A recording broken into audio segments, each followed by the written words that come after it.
এই বৃষ্টি কখন যে থামবে বলো তো শিবু কাকা, একেবারে অসহ্য লাগছে। আধ ঘন্টা যাবৎ বসে আছি।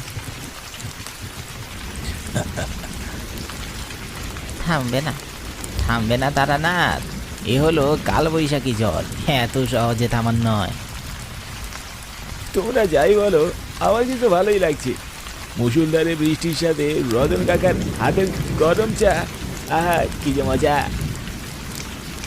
হ্যাঁ, সাথে ভূত এফএম শুনতে পারলে আরোই ভালো লাগতো। কি বলো তোমরা? কোনো এককালে গ্রাম অঞ্চলে অনেক ভূতরে কাণ্ড করতে দেখা যেত। তোমাদের মতো আমাদের তখন ভূত এফএম শুনতে হতো না, বাস্তবে ভূত দেখে আমরা দৌড়ে পালাতাম। কি বলো শিবু কাকা, সত্যি? আচ্ছা বেশ, তাহলে এখন আমাদের তোমার সাথে ঘটে যাওয়া একটা ভূতের গল্প শোনাও তো।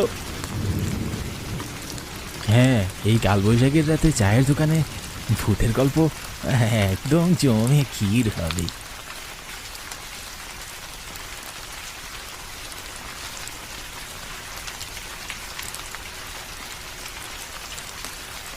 তখন আমার বয়স 22 কি 23 হবে।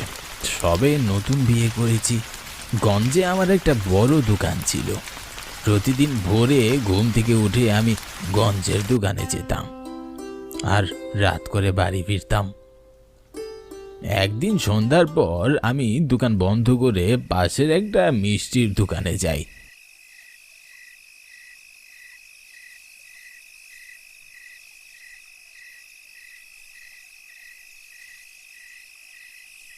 আর কিছু ভালো মিষ্টি কিনে নেই।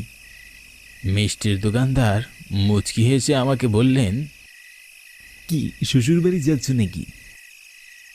হ্যাঁ গো কাকা, অনেকদিন হলো গৌরী বাবার বাড়ি গিয়েছে, তাই ওকে আনতে যাচ্ছি। বেশ, তবে বেশি দেরি করো না, তাড়াতাড়ি যাও, ট্রেন আসার সময় হয়ে গিয়েছে। গঞ্জের পাশেই রেল স্টেশন ছিল, তাই আমি পায়ে হেঁটে স্টেশনে যাচ্ছিলাম। আমি স্টেশনে গিয়ে পৌঁছাতেই পো পো শব্দ করে ট্রেন চলে আসলো।